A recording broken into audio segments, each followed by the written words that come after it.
इस वक्त हमारे साथ बातचीत करने के लिए हैं चिराग पासवान। चिराग जी, एसआईआर का मुद्दा जो है लगातार संसद में गर्माता जा रहा है। विपक्ष 2 दिन से लगातार इस पर धरना प्रदर्शन कर रहा है। आप इसको किस तरह देखते हैं? सरकार हर विषय पे चर्चा करने को तैयार है, बट अगर किसी को सिर्फ हंगामा ही करना है तो उसमें फिर कोई कुछ नहीं कर सकता ना। पहली बात तो एसआईआर का विषय आया कहाँ से? क्या ये हकीकत नहीं है कि आप ही लोगों ने शिकायत की थी हर बार लोकसभा चुनाव के बाद?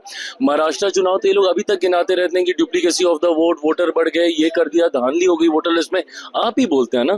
तो जब आप ही की बातों को मानकर चुनाव आयोग एक फैसला लेता है कि इसका रिव्यू किया जाएगा, थरो रिव्यू किया जाएगा, इंटेंसिव रिव्यू किया जाएगा, अब उस पर भी आपको शिकायत है।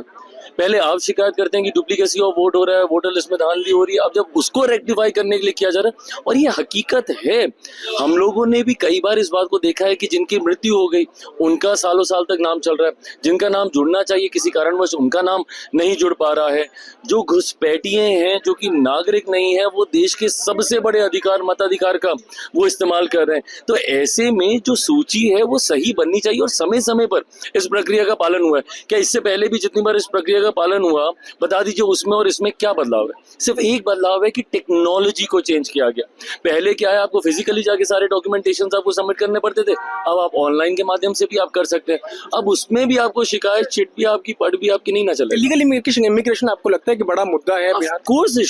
ऑफ कोर्स इशू है। सीमावर्ती इलाकों से जिस तरीके से घुसपैठिए आते हैं, तो ये हम लोग लिए भी मैटर ऑफ कंसर्न रहा है और इस बात का थरो रिव्यू इसका होना चाहिए। जो देश का नागरिक है उसके साथ अन्याय नहीं होना चाहिए, बट जो नहीं है उसको नाजायज अधिकार नहीं मिलना चाहिए। प्रश्न कानून व्यवस्था बिहार में लगातार चरमराती जा रही है। कई जो है मुद्दे सामने आ गए, हत्याएं हो रही है। इस तरह की स्थिति को आप किस तरह से देख रहे हैं? नहीं, ये चिंताजनक तो है स्थिति, और इसको आप कतई आप हल्के में नहीं ले सकते और कोई भी इससे अपना पल्ला नहीं झाड़ सकता है। लॉ एंड ऑर्डर पूरी तरीके से राज्य सरकार के अधिकार क्षेत्र का विषय है। भारत के संघीय ढांचे में, फेडरल स्ट्रक्चर में लॉ एंड ऑर्डर स्टेट की सूची में ये आता है।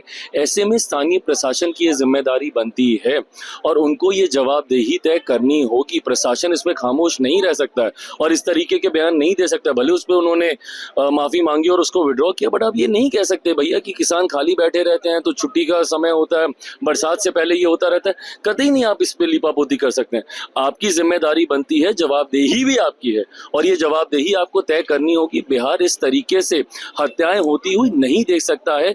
लीस्ट ऑफ ऑल प्रशासन कम से कम एक सेंस ऑफ सिक्योरिटी तो बिहार और बिहारियों को दे सकता है, जो आज की तारीख में पूरी तरीके से ध्वस्त हो चुका है। गुंडा राज वापस आ गया? मैं गुंडा राज का मैं जिक्र नहीं करूंगा, बट अपराध और अपराधियों का मनोबल जिस तरीके से बढ़ गया है, ये बहुत बड़ी चिंता का विषय है। बात करें दिल्ली से पीयूष मिश्रा, आज तक के लिए।